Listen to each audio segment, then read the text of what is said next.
Assalamualaikum warahmatullahi wabarakatuh. Perkenalkan, nama saya Anggis Tioningrum, NIM 201904302000. Di sini saya akan mempresentasikan proposal penelitian saya yang berjudul Analisa Faktor-faktor yang mempengaruhi pertumbuhan ekonomi di Kota Yogyakarta di masa pandemi.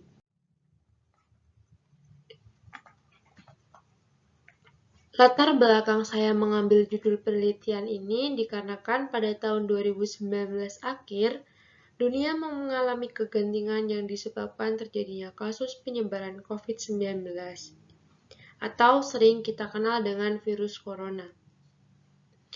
Diketahui bahwa kemunculan terdeteksinya virus ini pertama kali muncul di Tiongkok pada tahun 2019 akhir.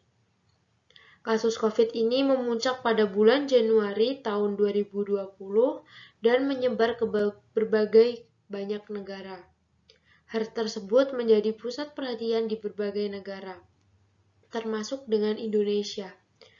Berbagai kebijakan dilakukan Indonesia untuk mengatasi penyebaran COVID ini dengan memberlakukan pembatasan sosial antar wilayah dengan sebagai solusi dari perlakuan penggunaan lockdown yang umumnya digunakan oleh kebanyakan negara di dunia. Perekonomian daerah menjadi terganggu, yaitu mengalami krisis, terlebih karena adanya daerah yang mengalami ekonomi yang cukup rendah akan juga sangat-sangat terdampak dengan adanya PSBB ini. Contoh saja seperti kota Yogyakarta, di mana Yogyakarta merupakan lokasi atau subjek penelitian saya, yaitu sebagai salah satu provinsi yang menerapkan kebijakan yang mempunyai dampak juga pada perekonomiannya. Terlebih, Yogyakarta sebagai tempat pariwisata atau tempat tujuan wisata yang menjadi penyumbang pertumbuhan perekonomian di kotanya tersebut. Akan tetapi, di sini saya berminat untuk mengambil judul penelitian ini.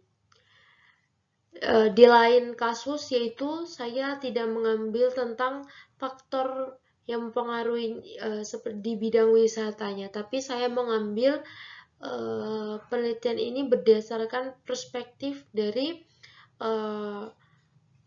investasi, mungkin investasi dalam negeri maupun investasi asingnya juga mengalami dampak karena adanya PSBB ini dan tentunya pengeluaran pemerintah daerahnya.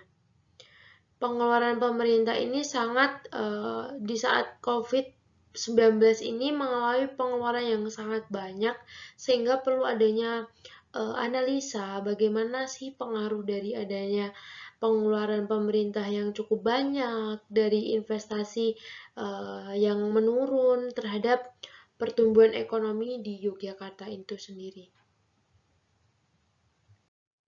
Yang selanjutnya yaitu tujuan penelitian saya, yaitu pertama menganalisa apakah PDM atau penanaman modal dalam negeri memiliki pengaruh terhadap pertumbuhan ekonomi di kota Yogyakarta yang dimana saat pandemi tersebut. Yang kedua yaitu menganalisa apakah pengeluaran belanja daerah memiliki pengaruh terhadap pertumbuhan ekonomi di kota Yogyakarta saat pandemi. Dan yang ketiga yaitu menganalisa apakah penanaman modal asing memiliki pengaruh pertumbuhan ekonomi di kota Yogyakarta di saat pandemi. Dan tujuan penelitian saya yang terakhir yaitu untuk memenuhi tugas akhir mata kuliah metodologi penelitian, di mana dosen pembimbing saya adalah Ibu Endah dan Ibu Diah Dewanti. Yang selanjutnya yaitu gap literatur.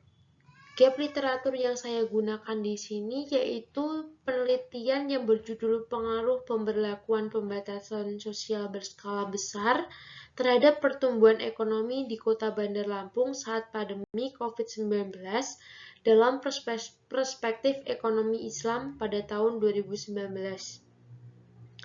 Penulis judul penelitian ini yaitu Sulian. Variabel yang digunakan yaitu PDRB sebagai variabel dependen dan variabel independennya yaitu PSBB. Hasil penelitian dari Sulian ini menjawab tentang pemberlakuan pembatasan sosial berskala besar tidak berpengaruh positif dan signifikan terhadap pertumbuhan ekonomi di Kota Bandar Lampung saat pandemi COVID-19.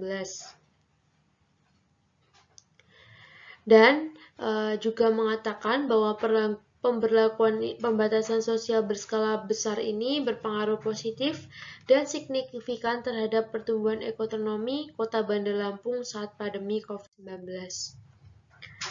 Gap literatur yang kedua yaitu Government Spending and Economic Growth in ECOWAS and Asymmetric Analysis tahun 2010, di mana penelitian ini ditulis oleh Olaoye Olumide, Oluwole Oluwatosin, Aisyah Aziz, dan Afolabi Olukbenga, di mana variabel dependen yang digunakan yaitu PDB real dan variabel independen yang digunakan yaitu pengeluaran pemerintah, FDI, dan pembentukan modal bruto.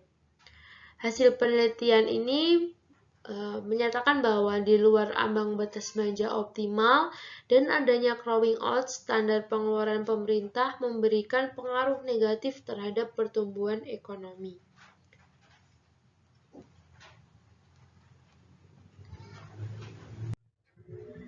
Yang selanjutnya yaitu metodologi penelitian.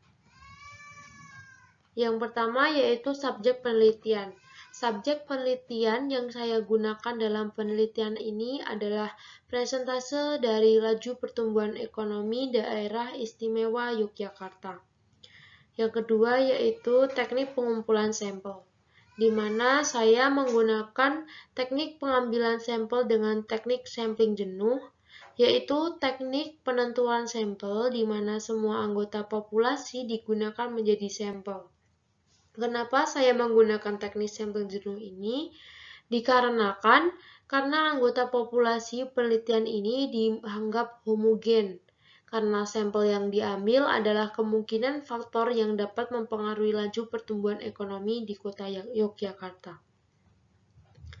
Yang selanjutnya yaitu teknik pengumpulan data. Di sini saya menggunakan teknik pengumpulan data dengan cara studi pustaka, yaitu teknik menghimpun referensi yang memiliki keterkaitan terhadap permasalahan utama, dan yang kedua yaitu dokumentasi, di mana saya mendapatkan data dari publikasi atau dari data yang telah dipublikasi seperti data dari BPS. Yang selanjutnya yaitu definisi operasional, yaitu saya menggunakan variabel pengeluaran pemerintah, di mana penggunaan sumber daya daerah ini untuk menyelenggarakan keberlangsungan kegiatan pemerintah daerah yang bertujuan mewujudkan kegunaannya sebagai peningkat kesejahteraan, di mana diukur dengan satuan rupiah per tahun. Yang kedua yaitu investasi, yaitu besarnya angka investasi berdasarkan anggota industri yang terdapat di Kota Yogyakarta diukur dengan satuan rupiah per tahun. Dan yang terakhir yaitu saya menggunakan variabel pertumbuhan ekonomi, yaitu pertumbuhan angka real perekonomian, yaitu pertumbuhan PDRB real berdasarkan harga konstan di setiap tahun. Saya mengukur pertumbuhan ekonomi ini dengan satuan rupiah per tahun. Dan yang terakhir yaitu alat analisis. saya menggunakan alat analisis dengan pengujian hipotesis peneliti menggunakan analisis regresi berganda atau multiple regression dengan menggunakan perangkat lunak Fuse. Kenapa saya menggunakan aplikasi Fuse? Karena lebih simple, lebih mudah, dan tentunya terdapat salah satu mata kuliah yang menerapkan Fuse. Jadi, saya akan lebih mudah untuk mengoperasikannya, lebih mudah untuk memahaminya, dan tentunya banyak juga yang menggunakan aplikasi tersebut untuk menganalisa tentang faktor atau bagaimana pengaruh dari faktor-faktor yang mempengaruhi pertumbuhan ekonomi tersebut.